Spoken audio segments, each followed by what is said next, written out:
முதல்ல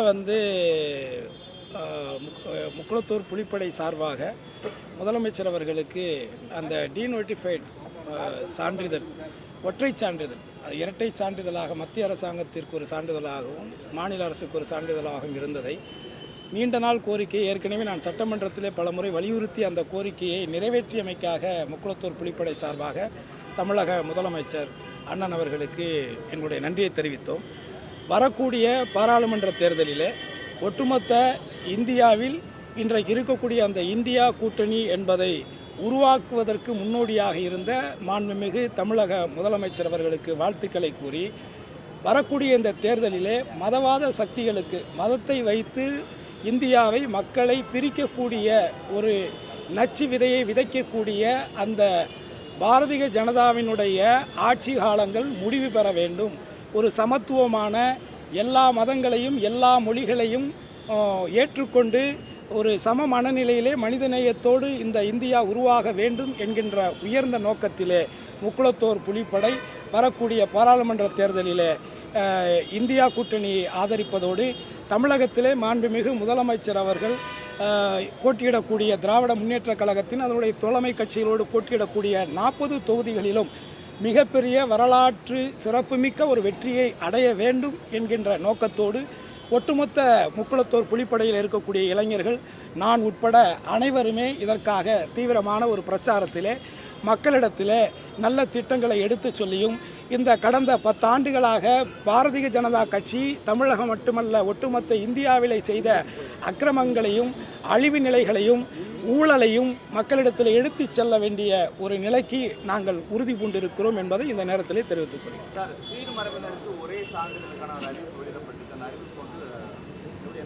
இல்லை, நிச்சயமாக அது கடந்த நான் சட்டமன்ற உறுப்பினராக இருந்த காலத்தில் 2-3 முறைக்கு மேலாக நான் அதை வலியுறுத்தி இருக்கிறேன். அன்றைய காலகட்டத்தில் இருந்த அனைத்து இந்திய அண்ணா திராவிட முன்னேற்ற கழகத்தினுடைய ஆட்சி காலத்தில் அதை இரட்டை சான்றிதழாக வழங்கியிருந்தார்கள். ஆனால் அதை இன்றைக்கு உணர்ந்து அந்த மக்களுடைய நிலைகளை உணர்ந்து அவருடைய கஷ்டங்களை உணர்ந்து புரிந்து இன்றைக்கு முதலமைச்சர் அவர்கள் அதை ஒற்றை சான்றிதழ்களாக வழங்கியிருப்பது ஒட்டுமொத்த முக்குளத்தூர் சமூகம் மட்டுமல்ல, அந்த சீர்மரபினர் பிரிவில் இருக்கக்கூடிய 68 சமூக மக்களின் சார்பாகவும் நாங்கள் முதலமைச்சருக்கு நன்றி தெரிவிக்கிறோம். பாஜக வலுவான எதிர்ப்பை நீங்கள் தொடர்ந்து பதிவு சட்டமன்ற உறுப்பினராக இருக்கும்போது கூட பதிவு பண்ணியிருக்கீங்க. ஆனால் நீங்கள் ஆதரவு தெரிவிக்கக்கூடிய டிடிவி தினரும் பாஜகவில் போயிட்டு இடம் பெற்றிருக்கிறாரு. அதை இல்லை, மக்களை யார் ஒருவர் முட்டாள் என்று நினைக்கிறார்களோ அவர்கள்தான் இந்த உலகத்தின் அடிமுட்டாள் என்பது என்னுடைய கருத்து. மக்களை யார் ஒருவரும் அவளை ஈஸியாக மறந்து விடுவார்கள் என்று நினைப்பதிலே எனக்கு உடன்பாடு இல்லை. குறிப்பாக 19 தேர்தலில் காலகட்டத்தில் ஒட்டுமொத்தமாக 18 சட்டமன்ற உறுப்பினர்களுக்கும் இதே பாராளுமன்ற 40 தொகுதிகளிலும் போட்டியிட்டவர் தான் மதிப்புக்குரிய அண்ணன் டிடிவி தினகரன் அவர்கள்.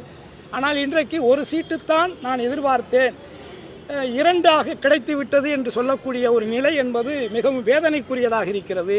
அதையும் கடந்து இன்றைக்கு பாரதிய ஜனதா கட்சியிலே இந்த நிலைக்கு அவர் இந்த முடிவை எடுத்திருக்கக்கூடிய இந்த நிலையில், இந்த முடிவை அவர் அன்றைக்கே எடுத்திருந்தால், 2017 எடுத்திருந்தால், கூவத்தூரில் எடுத்திருந்தால் இன்றைய நிலை அத்தனையும் மாறியிருக்கும் என்பதுதான் ஒட்டுமொத்த வெகுஜனங்களுடைய கருத்தாக இருக்கிறது.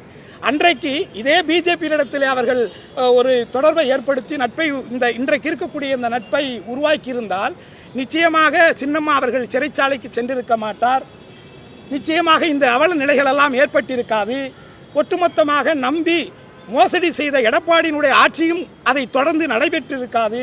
இதையெல்லாம் மக்கள் தெரிந்த ஒரு விஷயம்தான். ஆகவே அவர் எடுத்திருக்கக்கூடிய இந்த முடிவு என்பது வேதனைக்குரியாகத்தான் அனைத்து தரப்பட்ட மக்களாலும் பார்க்கப்படுகிறது. முன்னாள் முதலமைச்சர் ஓ பன்னீர்செல்வத்துக்கு சீட்டு கிடைக்குமான்ற நிலைக்கு கூட போயிருக்கு. இதனால் தொடர்ந்து ஆலோசனை ஈடுபட்டு ஆதரவு தெரிவித்து வரார் அவரும் பாஜக. செய்வினை தன்னை சுடும். தான் வளர்ந்து வந்த பாதை, தன்னை வளர்த்தவர்கள் யார் என்பதை இன்றைக்கு ஒட்டுமொத்தமாக கடந்த 5 ஆண்டுகளிலே, கடந்த 8 ஆண்டுகளிலே 19, 17 இருந்து நீங்கள் எடுத்துக்கொண்டால் இன்றைக்கு குறிப்பாக சின்னம்மா, தினகரன் இப்படிப்பட்ட நிலைகளெல்லாம் உருவாகுவதற்கான காரணம் என்ன?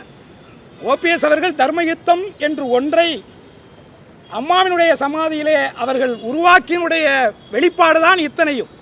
ஆகவே இன்றைக்கு அந்த நிலை நடந்து கொண்டிருக்கிறது என்று சொன்னால் இது அவரவர்கள் செய்த தவறினுடைய பலனாகத்தான் நான் பார்க்கிறேன்.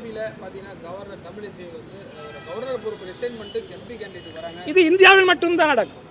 இது உலகத்திலே, உலக வரைபடப்பிலே எந்த ஒரு தேசத்திலும் நடக்காத ஒன்று இங்கு மட்டும்தான் நடக்கும். இது போன்ற காரியங்களை தைரியமாக அரசியலமைப்பு சட்டத்துக்கு எதிராக எந்த ஒரு முடிவையும் தைரியமாக செய்யக்கூடிய ஒரு நிர்வாகம், ஒரு கட்சி என்று சொன்னால் அது பிஜேபியாக மட்டும்தான் இருக்கும். 4.5 ஆண்டு காலங்களாக ஒரு ஆளுநராக, அதுவும் 2 மாநிலங்களுக்கு ஆளுநராக இருந்துவிட்டு இன்றைக்கு அந்த பொறுப்பை துறந்துவிட்டு உடனடியாக மக்களை சந்திக்கவர் நிச்சயமாக ஒரு மிகப்பெரிய படுதோல்வி அடைவார் என்பதுதான் என்னுடைய கருத்து.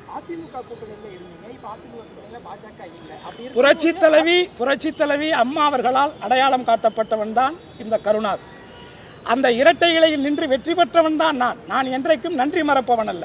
ஆனால் அதற்கு பிறகாக, அம்மாவினுடைய மறைவுக்கு பிறகாக இந்த அனைத்து இந்திய அண்ணா திராவிட முன்னேற்ற கழகத்திலே குறிப்பாக வியாபாரி எடப்பாடி அவர்களால் நடத்தப்பட்ட நிலைகள் அத்தனை மக்கள் அறிவார்கள். திரும்ப திரும்ப பேசிய விஷயங்களை நான் கூறுவதிலே விருப்பமில்லை. ஆகவே முழுக்க ஒட்டுமொத்தமாக புரட்சித் தலைவர் எம்ஜிஆர் அவர்கள் 72 உருவாக்கப்பட்ட அனைத்து இந்திய அண்ணா திராவிட முன்னேற்ற கழகத்தினுடைய இன்றைக்கு வெற்றி சின்னம் என்று சொல்லக்கூடிய அந்த இரட்டை இலை சின்னத்தை பெற்றுக் கொடுத்தவர் மாயத்தவர் என்பதை இந்த உலகம் மறந்து விடாது. அந்த புரட்சித் தலைவருடைய அந்த நிலையில் இடைத்தேர்தலிலே பாராளுமன்ற உறுப்பினராக உருவாக்கப்பட்டவர் அவர்தான். ஒட்டுமொத்தமாக புரட்சித் தலைவர் காலத்திலும் அம்மா காலத்திலும் மிகப்பெரிய அரசியல் அங்கீகாரம் பெற்ற இந்த முக்குளத்தோர் சமுதாயம் இன்றைக்கு அந்த அங்கீகாரத்தை இழந்து அரசியல் அனாதைகளாக ஆக்கப்பட்டிருக்கிறார்கள் என்று சொன்னால் இதை உருவாக்கியவர் எடப்பாடி என்பது என்னுடைய குற்றச்சாட்டு. செய்திகளை உடனுக்குடனும் துல்லியமாகவும் தெரிந்து கொள்ள சப்ஸ்கிரைப் பண்ணுங்க.